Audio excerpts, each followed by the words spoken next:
Bismillahirrahmanirrahim. Alhamdulillahirabbil alamin. Allahumma sholli ala sayyidina Muhammad wa ala ali sayyidina Muhammad. Assalamualaikum warahmatullahi wabarakatuh. Ikhwan dan akhwat pendengar Radio Silaturahim dan juga pemirsa Rasil TV yang dirahmati Allah.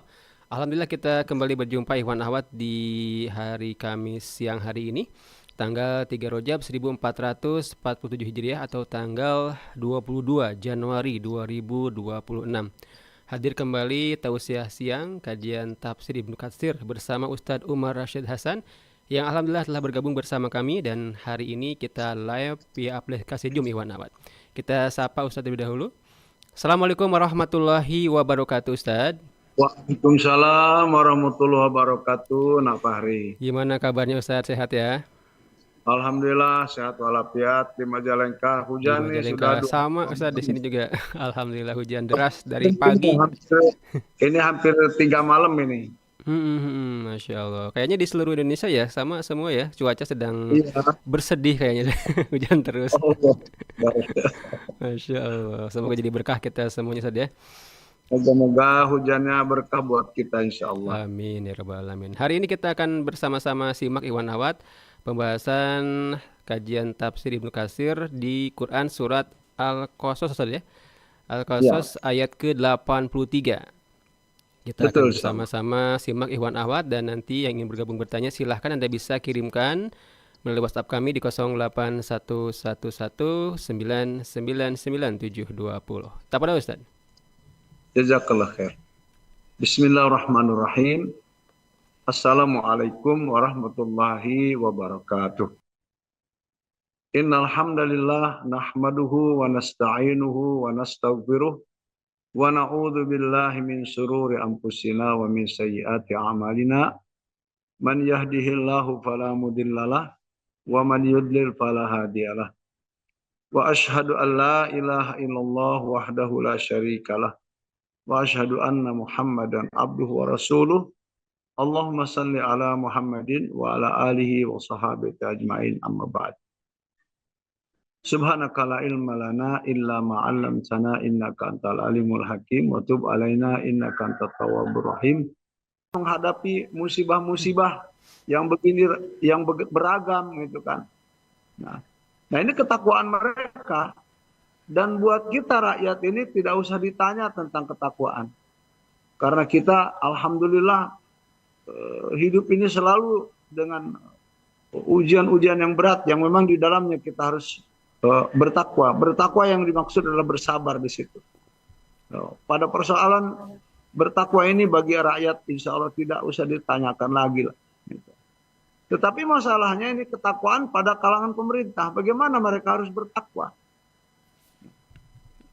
Pemerintah ini harus bertakwa dengan segala amanah yang ada pada pundak mereka.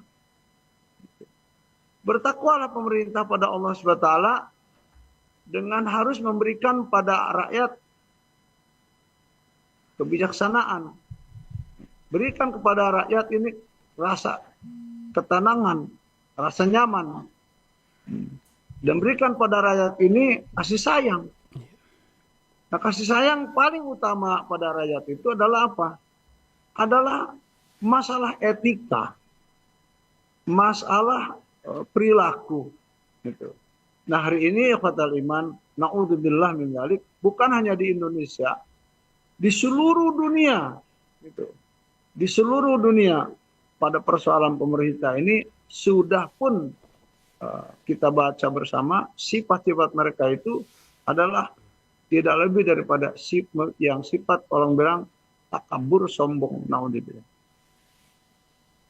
Maka kalau kita lihat hari ini di negara kita sendiri, na'udzubillah, kondisi hari ini begitu banyak penderitaan berupa musibah-musibah. Mungkin saja musibah itu diakibatkan karena tidak terkendalinya sifat kesombongan itu. Tidak bisa dikendalikan sifat-sifat takaburnya itu. Maka ketika Allah Subhanahu wa taala yang Maha melihat lagi, Maha mendengar kondisi hamba-hambanya yang memiliki sifat takabur itu, sudah jelas ikhwatal iman, Allah sangat tidak suka. Maka diuji oleh Allah Subhanahu wa taala dengan berbagai ujian. Yang terdampak adalah ya rakyat jelata yang tidak memiliki sifat sombong. Maka ikhwan fillah yang dirahmati Allah Subhanahu wa taala, coba kita lihat beberapa hadis yang mengikuti daripada keterangan bahwa dunia di akhirat diciptakan oleh Allah Subhanahu wa taala itu tidak untuk diberikan pada orang-orang yang sombong. Tidak untuk diberikan pada orang-orang yang memiliki yang menginginkan derajat ketinggian dengan cara-cara sombong gitu istilah. Tapi justru negeri akhirat itu Allah akan berikan pada orang-orang itu. Di sini ikhwan fillah yang dirahmati Allah. Pada persoalan negeri akhirat,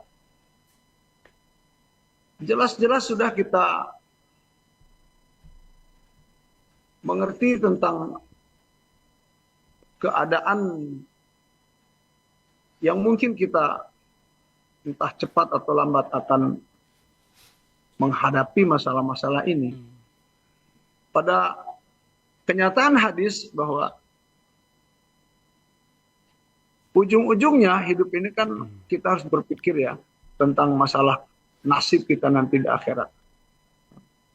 Yaitu tentang negeri akhirat yang ada kenikmatan surga dan dahsyatnya azab. Kita harus berpikir ke sana. Bahwa nanti sesungguhnya Rasul katakan antara surga dan neraka itu berebut penduduk, berebut calon-calon penduduk. Ini khawatir kita nak Fahri. Nah, kalau saja ada informasi antara surga dan neraka ini berebut penghuninya, itu apa nggak takut orang-orang yang sombong, yang zalim, yang congkak itu bahwa mereka sedang diperebutkan oleh neraka dan surga. Kalau sama surga orang oleh neraka lah gitu. Apa nggak takut itu? Orang yang sedang melakukan kezaliman sekarang, kesombongan, itu subhanallah sudah diancam betul di dunianya. Dan Rasul mengatakan, ihtajjatil jannatu wan nar. Ini antara yang Ustaz tadi sampaikan antara orang yang tidak memiliki akhlak dan sombong itu. Dan mungkin juga itu terdapat pada rakyat gitu.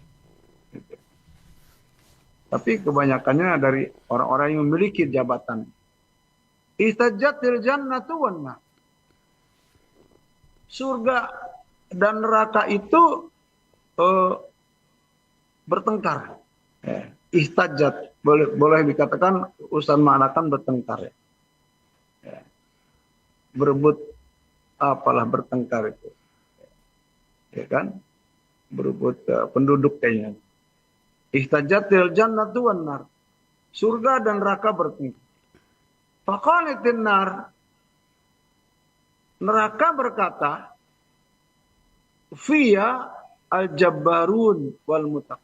Setarakan dengan omongan Ustaz tadi, siapa yang sombong, siapa yang congkak itu sudah jelas ya. Terkecuali mereka bertaubat pada Allah. Nah, kata neraka, pada diriku adalah orang-orang yang congkak dan sombong. Soal siapa mereka, itulah tadi yang Ustaz sampaikan. Apakah rakyat, apakah pemerintah, sama saja. Gitu kan. Meski kebanyakannya pada kalangan pemerintah. Naudzubillah min dzalik. Wa qalatil jannah, akan tetapi surga berkata, fiya du'afa'un nasi wa masakinuhum. Kata surga, adapun pada diriku adalah hamba-hamba Allah yang lemah-lemah sifat hidupnya. ya kondisi kehidupannya lemah, status sosialnya lemah. Mereka adalah orang-orang miskin dan du'afa. Masya Allah. Itulah kata surga. Kalau pada kamu neraka adalah orang-orang yang congkak dan sombong, kalau pada diriku ada orang-orang yang lemah status sosialnya dan mereka kebanyakan dari kalangan masakin, orang-orang miskin. Lalu Allah Subhanahu wa taala menghakimi daripada neraka dan surga itu, faqadallahu bainahuma. Maka Allah Subhanahu wa taala menghakimi kedua surga dan neraka ini untuk tidak bertengkar. Itu. Nah, maka Allah Subhanahu wa taala mengatakan innakil jannatu rahmati. Sesungguhnya engkau surgaku adalah rahmat aku. Jadi orang-orang yang masuk ke dalam surga itulah orang-orang yang mendapatkan rahmat Allah Subhanahu wa taala. Arhamu biki man asya. Aku memberikan rahmat kepada yang aku kehendaki. Dan bagi neraka, wa innaru azabi. Dan engkau neraka adalah azabku, murkaku.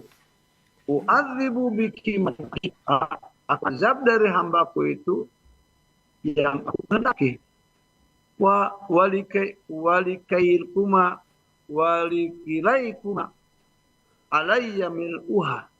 Dan untuk kalian berdua, kata Allah Subhanahu wa taala, wahai neraka dan surga, alayya mil'uha, atasku mil'uha itu penduduknya masing-masing. Allahu Akbar walillah. Nah di sini ikhwan, nak Fahri yang Allah rahmati dan semua pendengar tas ini, maka dengan keterangan yang singkat ini, yang sangat sederhana, kita harus mawas diri. Kalau tadi Ustadz umpamakan orang yang congkak dan sombong itu adalah pemerintah, naudzubillah min dzalik. Memang kenyataan sekarang seperti itu. Orang yang terkena dampak kezaliman dan rakyat jelata memang seperti itu.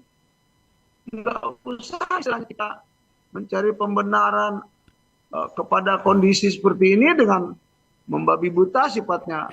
Apalagi kalau sampai menjustifikasi, ya kan, mencari pembenaran itu dengan hal-hal yang semua masyarakat tahu tentang kebobrokan akhlak. Dan kita hendaknya manusia ini, siapalah manusia ini, harus menggunakan akal sehat dan nurani yang tajam untuk menggunakan nikmat-nikmat Allah ini ketika kita menjabat menjadi pemerintah. Di pundak kita ada amanah. Laksanakanlah amanah dengan sebaik-baiknya. Saat kita menjadi rakyat jelata, bersabarlah sejenak untuk terus kita bertakwa pada Allah. Toh nanti perhitungannya ada di sisi Allah. Hanya saja melalui tausiah di siang ini, Ustaz Umar hanya mengajak kepada seluruh elemen masyarakat yang memang memiliki sifat-sifat yang sudah tertera dalam Suratul Qasas ayat 83 itu. Siapa saja yang memiliki sifat sombong dan congkak, hentikan dari sifat sombong dan congkaknya. Kembali meniti kehidupan yang baru dengan pertobatan dan akhlak mulia.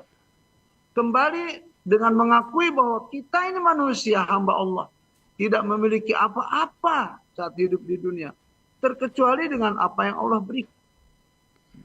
Jika tidak, maka la ilaha illallah Muhammadun Rasulullah. Buat Allah tidak segan-segan ikhwatal iman, khususnya di negeri kita ini, akan terus Allah uji dengan berbagai petaka dan bala bencana, na'udzubillah. Itulah yang dirahmati Allah. Pada hadis berikutnya bahwa sangat berbahaya ketika hamba-hamba Allah yang kata mengaku muslim gitu ya. Karena baik orang-orang yang memiliki kedudukan ataupun yang menjadi rakyat juga hamba-hamba Allah, gitu kan. Jadi hamba Allah ini luar biasa, akan terus dipantau oleh Allah Subhanahu wa taala. Bahkan pada satu ketika Allah sendiri melalui lisan Nabi kita Muhammad SAW, bahkan beliau mengatakan salah satu la yukallimuhumullahu yaumal qiyamah. Ini bahayanya. Ada 3 golongan manusia yang tidak akan diajak bicara oleh Allah Subhanahu wa taala di hari kiamat nanti. Ini informasi apa enggak berbahaya, Nak Fahri? Bahaya kan? Gitu. Siapa gerangan 3 kelompok manusia yang tidak akan diajak bicara oleh Allah Subhanahu wa taala itu? Allahu akbar. Salah satu la yukallimuhumullahu yaumal qiyamah. 3 orang atau 3 kelompok manusia yang tidak akan Allah ajak bicara. Wala yuzakkihim, dan kondisi mereka tidak akan disucikan, artinya tidak dibersihkan dari kekotoran dosanya, dari perangai-perangainya. Bahkan wala yanzuru ilaihim, dan Allah tidak akan menoleh melihat mereka. Ini bahaya. Gitu. Buat kita manusia ini bahaya, siapapun kita manusianya. Na'udzubillah summa na'udzubillah. Kita berlindung diri pada Allah. Jangan sampai kita termasuk pada golongan yang ketiga golongan ini. Bahwa Allah tidak akan mengajak bicara pada kita di hari kiamat. 3 kelompok tadi. Dan tidak akan Allah membersihkan jiwa mereka. Bahkan Allah tidak menoleh melihat mereka. Ini bahaya sekali buat kita manusia. Alhamdulillah. Walahum adzabun alim, bahkan kondisi mereka, naudzubillah, akan mendapatkan azab yang sangat pedih. Azab yang sangat pedih. Siapa mereka? Pertama, syaikhun zanin. Pertama, ada orang yang sudah tua renta, bahkan syaikh. Ada orang yang sudah tua renta tapi masih suka berzina. Itu yang pertama. Na'udzubillah. Sudah jelas kalau yang seperti ini kata Allah Subhanahu wa taala tidak akan diajak bicara, tidak akan dibersihkan, tidak akan ditoleh dilihat, bahkan azab sangat pedih. Pertama buat kakek-kakek atau orang yang sudah tua renta tapi sempat-sempatnya berzina. Na'udzubillah. Yang kedua, wa malikun kadzdzab. Nah, ini kaitannya dengan yang Ustaz tadi sampaikan, dengan pemerintahan. Wa malikun kadzdzab, tapi di sini digambarkan kepada raja. Raja yang suka dusta. Nah, ini fenomena. Wa malikun kadzdzab, dan raja atau penguasa yang berdusta. Nah, itu. Di dunia ini banyak penguasa-penguasa yang senang dan gemar berbohong, berdusta. Dan ini kenyataan, bukan hanya di Indonesia, di mana-mana. Di mana-mana. Itu. Karena ini urusan hadis itu kan untuk seluruh dunia. Gambarannya kan gitu. Maka digambarkan oleh hadis, ada di dunia itu yang Allah murka kepada mereka saat mereka menjadi penguasa tapi suka berdusta. Nah, ini yang kedua. Na'udzubillah min dzalik. Dan yang ketiga, ikhwatal iman, ini sangat rugi yang ketiga. Jangan na'udzubillah kita terperosok pada kelompok yang ketiga. Kita bukan pemerintah, kita tidak memiliki harta. Gitu loh. Mungkin kita ini hanya orang biasa saja, bahkan miskin, na'udzubillah, wa'ailun mustakbir. Ail itu orang yang miskin, nak Fahri. Orang yang miskin tapi punya sifat sombong. Masya. Orang miskin tapi punya sifat sombong. Pada soal miskin ini mungkin bisa perorangan atau mungkin juga bisa sekelas negara. Contohnya ketika kemarin kita dapat musibah, kan?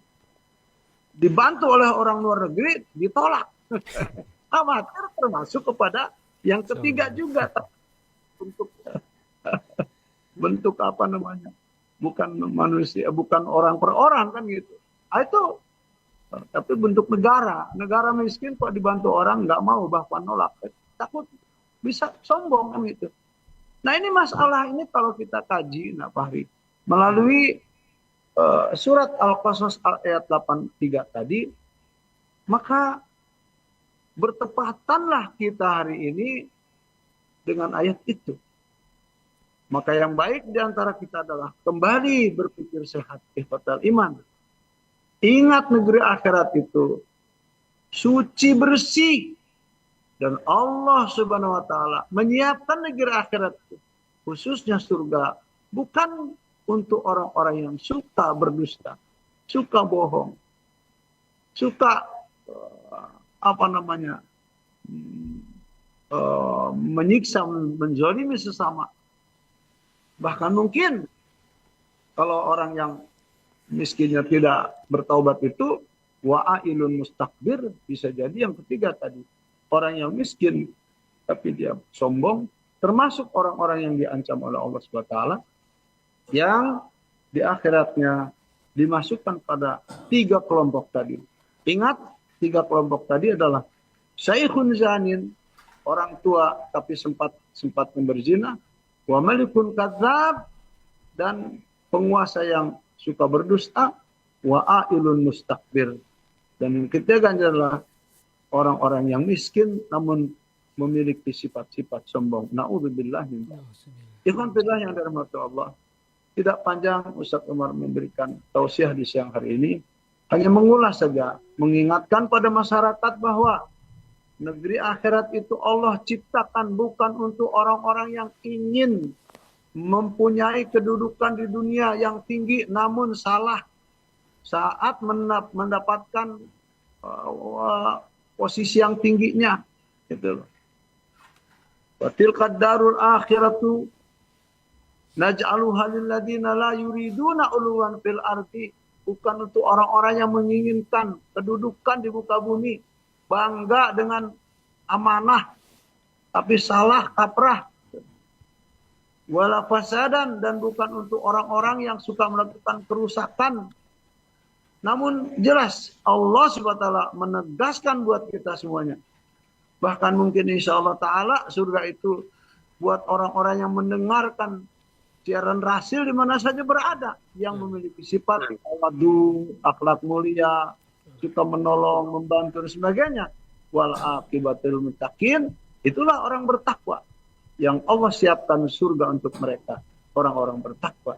Semoga ikhwatal iman, kita termasuk dalam jajaran orang-orang yang bertakwa yang Allah pilih, yang kelak akan diberikan kenikmatan surga yang penuh di dalam kenikmatan. Dan semoga kita hamba-hamba Allah yang dijauhkan oleh Allah SWT dari panasnya api neraka yang sangat luar biasa, naudzubillah min dzalik.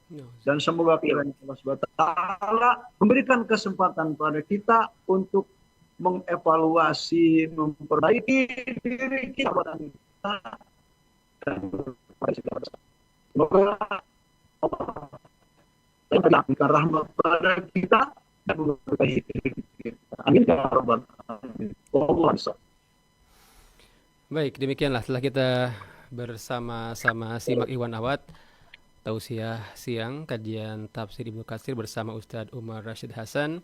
Kita bersama-sama simak tadi Al-Quran surat Al-Qasas ayat ke-83. Mohon maaf, ada beberapa bagian tadi agak sedikit terputus-putus ya, karena memang kita pakai aplikasi Zoom untuk siaran live di siang hari ini Iwan Awad. Ya, kendala sinyal begini, tapi alhamdulillah keseluruhan bagus ya. Ini yang sudah bergabung, Ustadz, beberapa yang sudah bergabung di WhatsApp Rasil sedang menyimak ini sebentar. Oke, sedang menyimak dari Bapak Stio Warno, sedang menyimak Ustadz di siang hari ini. Terima kasih tausiahnya Pak Ustadz. Ibu Rahayu, juga Bapak Khairul Fanani. Ada juga Bapak Adrilia Amanda di Bogor. Ibu Ani Cani Hudayapah selalu menyimak. Semoga Ustadz dan keluarga sehat walafiat. Amin. Terima kasih Ibu Ani. Selanjutnya itu ada Ibu Retno, ada juga Ibu Eyang Sri. Hujan deras di sini katanya. Alhamdulillah. Ibu Sunarsi, juga ada Bapak Pratama Mahendra, ada Umi Dafa, ada Ibu Supini, Bapak Dede, Bu Ismi, ada Ibu Siti, juga Bapak Asep sedang menyimak, dan masih banyak lagi yang bertanya Pak Ustadz. Ini yang pertama saya akan bacakan pertanyaan yang sudah masuk. Bisa mendengar Ustadz? Ya, bagus, Ya, oke, bagus, baik. alhamdulillah. Alhamdulillah ya. Dari Bapak Arif ya di Bogor. Assalamualaikum warahmatullahi wabarakatuh Ustadz. Waalaikumsalam warahmatullahi wabarakatuh. Pak Ustadz, saya ingin bertanya, apakah sifat takabur, sombong, dan lain-lainnya merupakan penyakit hati seperti layaknya dengki atau hasad? Dan di antara keduanya ini mana yang lebih berbahaya? Dan kenapa kebanyakan orang yang diberi amanah, kekuasaan, suka mempunyai sifat sombong, walaupun kadang terlihat seperti orang baik? Bukannya dalam proses rekrutmen para pejabat suka ada psikotes dan lain sebagainya, Pak Ustadz? Ini bagaimana? Mohon pencerahannya. Demikian. Bismillahirrahmanirrahim. Pada intinya bahwa memang kejiwaan manusia itu selalu ada pasangan, ya. Ada selalu pasangan. Ada karakter yang baik, buruk. Ada yang memiliki karakter taat dan ada yang memiliki karakter tidak taat. Iya. Intinya selalu berpasangan. Nah, kalau tadi yang ditanyakan bahwa apakah kondisi seperti ini, Masya Allah, terutama sekali pada pejabat-pejabat kita gitu kan. Ya, intinya bahwa memang kita manusia berpasang-pasangan. Nah, hanya saja manakala kita masih di dunia, sekali lagi, pasangan-pasangan itu masih ada kesempatan kita rubah. Tuh. Yang tadinya buruk, bisa kemungkinan kalau kita masih di dunia ini, Nafari, bisa kemungkinan kita rubah. Dirubah, jadi ya. baik. Jadi baik. Demikian pula yang baik bisa menjadi buruk bahkan selama di. Tetapi yang jelas bahwa ketika kita memiliki sifat buruk, maka munculkan kesadaran bahwa keburukan itu akan memunculkan kejahatan. Gitu. Secara manusiawi itu kita harus berpikir, oh, apalagi kalau kita sudah tua ya, itu kan orang-orang tua itu kan ingin yang sehat-sehat, yang baik-baik kan gitu. Karena naluri orang tua itu tidak mau susah gitu. Kalau buruk itu susah bagi orang tua gitu. Kalau jelek itu susah bagi orang tua. Maunya orang tua itu baik-baik saja. Artinya naluri orang tua, katakanlah yang mereka ini sekarang menjadi pemerintah dan usianya sudah tua, coba berpikir kepada kebaikan gitu. Coba berpikir kepada hal-hal yang disenangi banyak orang. Sehingga nanti akan mengikis, itu kan, praduga, gitu kan, yang tidak pada mereka. Oke, kalau tadi disampaikan oleh Pak Arif itu, masalah saat mereka sebelum jadi pejabat, gitu kan, meminta suara ke kita, syarat-syarat yang ketat, gitu. Gitu kan. Bahkan persyaratan-persyaratan itu untuk zaman kita sekarang ini gampang sekali dipermainkan kan gitu. Nah, orang-orang yang mempermainkan persyaratan untuk menjabat, untuk menjadi orang, katakanlah anggota dewan dan sebagainya, itu hakikatnya adalah orang-orang yang menyerang dirinya sendiri. Gitu. Hakikatnya jiwanya tidak mau seperti itu, namun mereka paksa untuk mengikuti hawa nafsunya. Itulah oleh karenanya saya akan sepakat dengan Pak Arif bahwa kriteria yang menjadikan diri seseorang itu menjadi orang yang dipilih katakan untuk menjadi apalah, gitu. Maka kriteria itu harus sejalan dengan apa? Dengan ketakwaannya, dengan akhlakul karimahnya. Sehingga apa? Sehingga ketika perjalanan daripada karir-karir mereka itu mendapatkan amanah, amanah itu akan dijalankan dan ditunaikan dengan sebaik-baik. Sekali lagi bahwa pada diri manusia itu ada pasangan-pasangan yang memang terkadang kita sendiri banyak mengikuti daripada hal-hal yang tidak baik. Apalagi kita, ini khawatir kepada orang tua seperti kita ini mengikuti hal-hal yang tidak baiknya pada masa tua. Naudzubillah min dzalik. Iya kan? Apakah iya kan sekarang ini kan banyak sekali orang umurnya sudah 63 tahun, ya kan? Udah 60 tahun, 70 tahun. Kok perangnya masih buruk-buruk aja gitu, naudzubillah. Sekali lagi semoga Pak Arif sehat selalu dan tetap mendoakan sahabat-sahabat kita, teman-teman kita, baik mereka yang menjabat sebagai pemerintah atau apalagi rakyat yang Masya Allah banyak menderita ini, kita doakan agar semuanya diberi kesempatan oleh Allah SWT untuk memperbaiki keadaan. Baik pemerintah ataupun rakyat, semoga dapat menjadikan semuanya dalam keadaan jernih, sehingga tidak ada semacam perseteruan di antara kita. Wallahu a'lam bishawab. Bapak Baron Betawi sedang menyimak di Masjid At-Taqwa Pamulang Estate, sedang menyimak Pak Ustadz, terima kasih. Selanjutnya ini dari juga sapaan dari Ibu Eni Henari Pratama di Bogor ya, sedang menyimak di Pila Nusa Indah 2. Hujan deras katanya Pak Ustadz, saya menyimak hasil, alhamdulillah.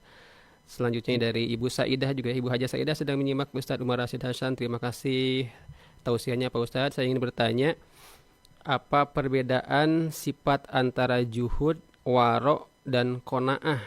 Apakah sifat-sifat tersebut sudah ada di hati para pejabat kita, Pak Ustadz? Mohon pencerahannya. Demikian. Juhud, waro, dan qanaah. Tolong diingatkan Pak Ri ya. Kalau juhud itu sifat pada manusia yang penuh dengan pasrahan gitu. Itu juhud. Juhud itu penuh dengan akhlakul karim. Kemudian wara itu rendah diri yang mungkin dasarnya manusia ini kan memiliki sifat yang sama, ya kan? Rendah diri, tawaddu, wara, itu kan. Tidak menampakkan bahwa saya ulama, tidak menampakkan saya orang kaya, tidak menampakkan saya suka bersedekah, itu kan? Itu sifat wara. Juhud itu sifat, sekali lagi juhud itu orang yang tumarima kalau dalam Sunda itu. Tumarima ya. Apa adanya ya. Juhud ya. Masya Allah. Dan orang juhud itu orang yang luar biasa. Ketahanan imannya luar biasa. Orang wara memiliki Masya Allah akhlak yang mulia. Wara itu rendah diri dan sebagainya. Kemudian tadi apa Nari? Qanaah. Juhud, wara, dan Qanaah. Kalau qanaah ini puas dengan apa yang diberi Allah Subhanahu wa taala. Buruk, baik, maaf. Ketika musibah, alhamdulillah, bersabar. Selamat dari musibah, alhamdulillah, tegas. Untuk membantu dan sebagainya. Artinya kalimat-kalimat ini bila ada pada diri seseorang muslim yang beriman pada Allah, baik itu juhud, baik itu wara, baik itu qanaah, semua sifat-sifat yang Masya Allah mulia di sisi Allah SWT. Maka jika seseorang memiliki sifat-sifat ini, Pak Hari, sangat istimewa ini hamba Allah SWT. Nah, itulah mereka yang memiliki sumber-sumber kebaikan. Dari juhud, ada sumber kebaikan. Itu kan. Juhud itu orang, apa sumber kebaikan pada juhud seseorang? Sumber kebaikan dari juhud seseorang itu suka membantu, itu loh. Suka memaafkan orang, itu loh. Suka memberi kesempatan kepada orang untuk berbuat baik, itu loh. Itu sumber-sumber kebaikan dari juhud. Kemudian dari sumber-sumber kebaikan daripada wara. Masya Allah. Orang akan memberikan kesempatan pada orang menghormati diri kita. Karena kita memiliki sifat waro itu. Memberikan kesempatan pada orang untuk ingin seperti kita. Masya Allah. Juga pada masalah-masalah qanaah. Hari ini ikhwatal iman, sifat qanaah hampir lenyap dari sisi kehidupan manusia. Hari ini tidak ada orang yang puas dengan apa yang diberi Allah SWT. Bahkan ketika seseorang sudah memiliki ada nilai uangnya, mungkin ATM sudah bererot itu nolnya ya. Sudah tidak bisa dihitung uangnya, unlimited, masih nyari. Allah. Enggak ada qanaah-qanaahnya itu manusia sekarang. Dan sifatnya terhormat.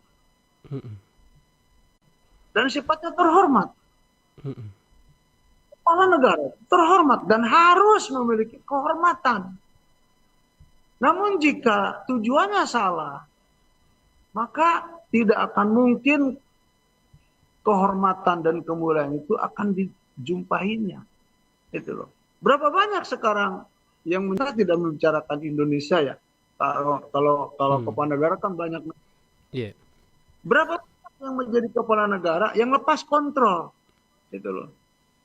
Lepas kontrol dari pribadinya, gitu, dari kejiwaannya, dari harga dirinya. Kenapa? Karena melepas kontrol tujuannya salah, gitu loh. Kalau memang menjadi pemimpin ini tujuannya benar, tujuan benar itu yang dimaksudkan adalah ketika jadi pemimpin untuk memberikan keadilan pada rakyatnya, itu tujuan yang benar. Gitu loh. Kalau saat jadi pemimpin itu ingin memberikan, Masya Allah, kekayaan alam ini yang Allah berikan, yang setelah disyukuri, diberikan secara masif dan rata gitu kepada masyarakat. Sekali lagi bahwa strata kepemimpinan menjadi kepala negara itu adalah sesuatu yang sangat mulia. Namun pun demikian, jika tidak pada tempatnya, itu kan, maka sama saja kemuliaan itu tidak akan didapati. Bahkan akan menjadi petaka buat siapa? Buat dirinya. Bahkan untuk orang-orang di sekitarnya. Gitu. Oleh karenanya ikhwatal iman, jabatan kekuasaan itu Allahu Akbar berat sekali. Berat sekali. Rasul mengatakan, kullukum ra'in wa kullukum mas'ulun an ra'iyatihi. Setiap diri kalian itu adalah pemimpin. Ya kan? Dan Allah Subhanahu wa taala kelak di akhirat akan bertanya pada kamu sebagai pemimpin itu terhadap apa yang engkau pimpin, yaitu rakyat. Jika rakyatmu tiba-tiba ketika kamu jadi pemimpin itu malah lebih sengsara, malah pendidikannya, Masya Allah, bahkan strata kehidupannya semakin amburadul gitu kan. Itu akan dipinta pertanggungjawabannya kepada sang pimpinan itu. Maka buat kita hari ini, jika memang sebuah anugerah kepemimpinan itu merupakan sesuatu yang mulia, maka tetap dirinya harus tetap harus kita jaga kemuliaan itu dengan apa? Cara menjaga kemuliaannya dengan gitu kan, memberikan kepada semua lapisan masyarakat ini rasa ketentraman, rasa keamanan, rasa subhanallah, keadilan dan sebagainya. Beri rakyat itu apa yang mereka mau, gitu. Dari apa-apa yang Allah berikan, gitu.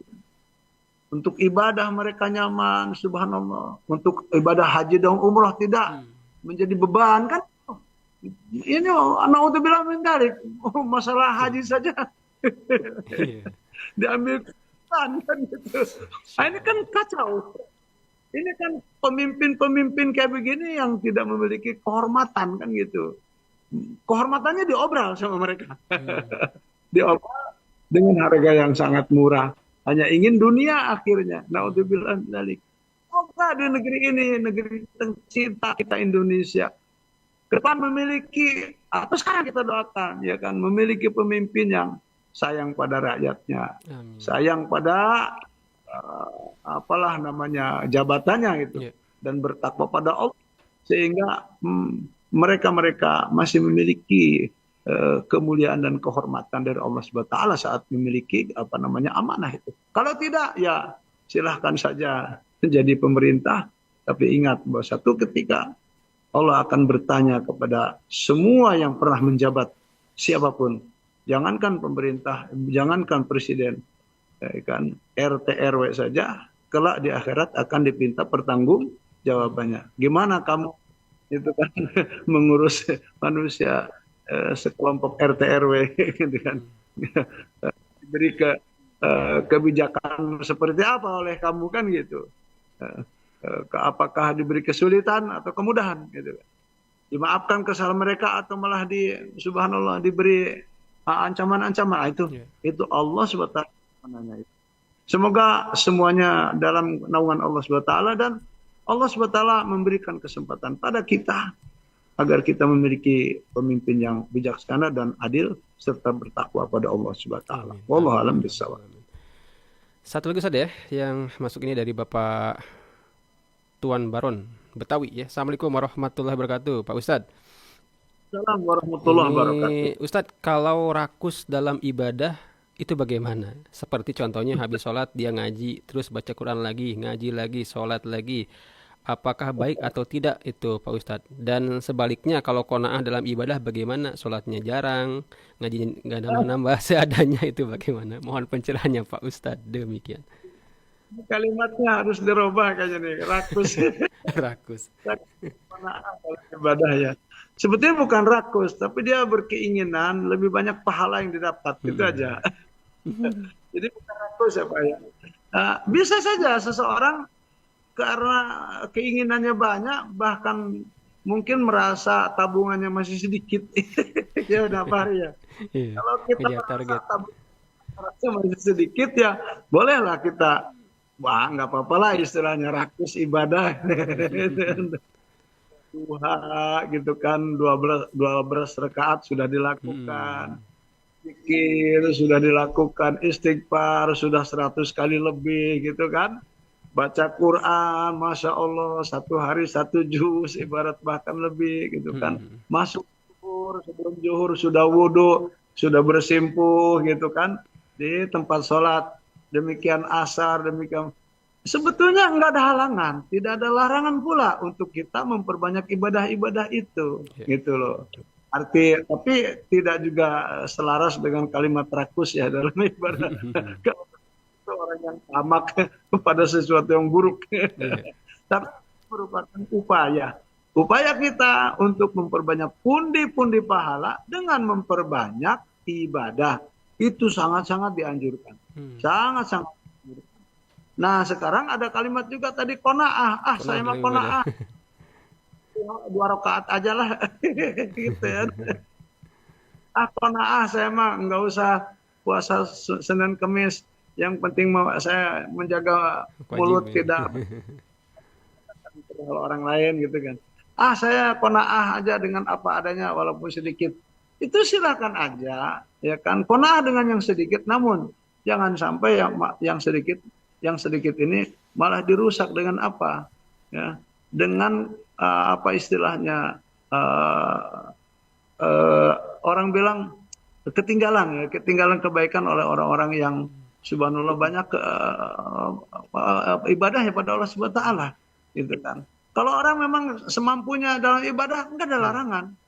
Enggak ada larangan apa hari, karena Allah sendiri berfirman fattaqullaha mastata'tum. Bertakwalah engkau pada Allah semampumu. Semampumu yang dimaksud adalah tandanya tidak memberat-beratkan diri gitu. Apakah seseorang cukup dengan yang wajib-wajib saja? Seperti sholat wajib yang 5 waktu, tepat waktu ya tentunya. Kemudian puasa di Ramadan tanpa ada sunnah Senin Kemis atau Ayyamul Bid gitu kan. Zakat jika sudah tepat hartanya harus dikeluarkan sesuai dengan nisabnya juga ditunaikan. Haji cukup sekali gitu kan, tidak 2-3 kali sebagai sunnahnya. Apakah manusia ini cukup dengan yang wajib-wajib saja? Rasulullah SAW menegaskan, kalau kamu mampukan yang wajib-wajib saja, tanpa harus dengan yang sunnah pun cukup itu mengantarkanmu kepada surga Allah. Gitu loh. Ini keterangan hadis Rasulullah, Nak Fahri. Ya. Jadi, kalau kita mengandalkan yang wajib saja, sholat, puasa, zakat, haji, yang wajib saja. Sholat tidak usah pakai yang sunnah. Puasa tidak usah dengan yang sunnah. Zakat tidak usah ada sedekah dan infak, istilahnya gitu kan. Gitu kan. Haji tidak usah ada 2 kali atau 3 kali berminggu.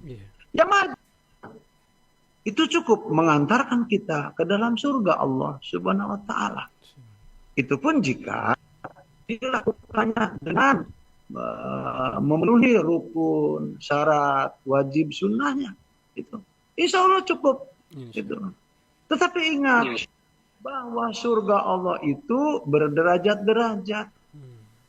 Nah, siapa tahu nanti ketika kita hanya mengandalkan yang wajib, ketika masuk surga, aduh Pak, saya surganya yang ini ya. Gitu kan. Ya Allah, saya ingin surganya yang sono, yang lebih tinggi. Yang VIP. Ya tahu. Wajib-wajib saja kan. Dan ini tidak berdasarkan pada kalimat qanaah tadi. Jadi bagaimana menentukan kalimat qanaah itu? Kalimat qanaah itu adalah kita qanaah itu cukup dengan yang ada. Saat kesempatan kita mendukung untuk ibadah banyak, maka cukupkan ibadah yang banyak. Itu. Maka qanaah kita saat kita memiliki harta yang banyak, cukupkan infak dan sedekah kita untuk orang lain, gitu loh. Qanaah kita pada saat kita menjabat keadilan dan kasih sayang kepada semua masyarakat, kan gitu. Ini qanaah. Itu bentuk qanaah yang sangat-sangat luar biasa. Meskipun qanaah itu cukup dengan yang sedikit, tetapi orang-orang yang kaya juga harus memiliki sifat qanaah. Kapan disebut orang kaya itu punya sifat qanaah? Saat mereka memberi dengan infak atau sedekah pada orang lain. Itu saja Nak Fahri. Jadi insya Allah kepada Bapak apa tadi? Ya, Allahu Akbar. Nak Fahri yang terakhir nanya itu? Ya, Pak Arif bukan ya? Pak siapa lagi? Iya, dari hamba Allah Ustaz. Itu Tuan Baron, Betawi ya. Baron, Tuan Baron. Salam kita.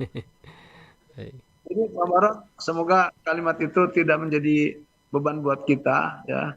Rakus dalam ibadah itu kita ganti kepada kita menginginkan banyak pahala dengan berbagai jenis ibadah yang kita lakukan. Namun pun demikian, seseorang tidak akan mungkin mendapatkan qanaah itu kan pada ibadah-ibadah yang sedikit manakala kita berkeinginan menduduki surga yang tinggi. Semoga kita mendapatkan kesempatan qanaah yang sesungguhnya, yaitu menempatkan qanaah pada tempatnya yang pas gitu kan, seperti kalimat adil gitu kan. Adil itu kan menempatkan sesuatu pada tempatnya. Artinya kalau sesuatu tidak kita tempatkan pada tempatnya, maka kita tidak termasuk orang yang adil. Gitu. Wallahu a'lam bishawab. Itu saja pendengar setia Radio Rasil dan pemirsa televisi Rasil di Masjid berada. Semoga di siang hari ini tausiah Ustadz bermanfaat untuk semuanya. Amin ya rabbal alamin. Amin ya rabbal alamin. Baik Ustadz, terima kasih Ustadz Jazakallah atas pencerahannya, atas ilmunya di siang hari ini. Dan demikian Iwan Ahwat, kita telah bersama-sama simak tausiah siang kajian tafsir Ibnu Katsir bersama Ustadz Umar Rasyid Hasan, membahas mempelajari Quran surat Al-Qasas ayat ke-83. Semoga apa yang Ustadz sampaikan banyak manfaat untuk kita semuanya. Saya bertugas Fahri ditemani Ondih dan juga Algi undur pamit. Subhanakallahumma bihamdika asyhadu an la ilaha illa anta astaghfiruka wa atubu ilaik. Wassalamualaikum warahmatullahi wabarakatuh.